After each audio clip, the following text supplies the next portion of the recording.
தலைவலி எப்படி உருவாகுது என்ன மாதிரி புளிக்க வச்சு ஆட்டோமேட்டிக்கா உருவாக போதே யோ குப்பை ஒப்பனுக்கு கோய் மாதிரி போச்சா என்னடா குப்பை பண்ணிக்கிறீங்க அதெல்லாம் அப்புறம் பேசலாம்யா உன் பையனை போட்டு ஒருத்தன் அச்சுங்கிறாயா நீ கோட்டு விட்டு எஸ்கா போய் வந்துட்டியா நீ எல்லாம் அப்பனாயா பதற தேவையில்ல புள்ளி அடிக்கிறாங்கன்னு அந்த இடத்துல என்ன பண்ணி தொலைச்சு தெரியலையா சரி வா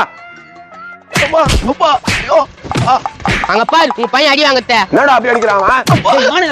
உங்க அப்பா உன்னை ஒழுங்கா வளர்க்கலையா இவர் என்ன பத்தி எதனா பேசிக்கோ எங்க அப்பா பத்தி எதுவும் பேசாத டேய் அவன் உன்னை ஒழுங்கா வளர்த்தா நீ ஏன்டா இப்படி வாங்கின காசு ஒழுங்கா கூட மானம் கட்டுவனே இருந்தா கொடுக்க மாட்டேனா ஆனா எங்க அப்பாவை மட்டும் திட்டுனே நான் ஜெயிலுக்கு போறது கூட தாங்க மாட்டேன் பாத்தியா உன் புள்ளிக்கு உன் மேல பாசத்தா ஆண்டா இத்தானே தெரியுதா என்ன நீ எவ்வளவு வேணா ஆச்சுக்கோ எங்க அப்பா பத்தி மட்டும் நீ பேசாத நித்ரா யாரியா நீ என் கண்ணு முன்னாலே என் புள்ளி அடிக்கிறியா எவ்வளவு காசு தரணும் 5000 உனக்கு எப்படி தெரியும் அது வாங்கும் போது நான் தான் கூட என்ன ஆமாயா 5000 ரூபாய் கொடுக்கணும் இந்தா இதுல 2000 ரூபாய் இருக்குது வாரம் கூட்டாண்டு வந்து 1000 ரூபாய் போடா இது அப்பயே குத்துந்தா நான் ஏன் அடிக்க போறேன் நீ மகனே இருந்தாலும் ரொம்ப என் மேல பாசம் வச்சுக்கிறா நீ ஆமா ஆமா சுரேஷ் எப்படா வந்தா வந்து கோயிப்பிட்டானு இவன் யாருப்பா எங்க ஃப்ரெண்டு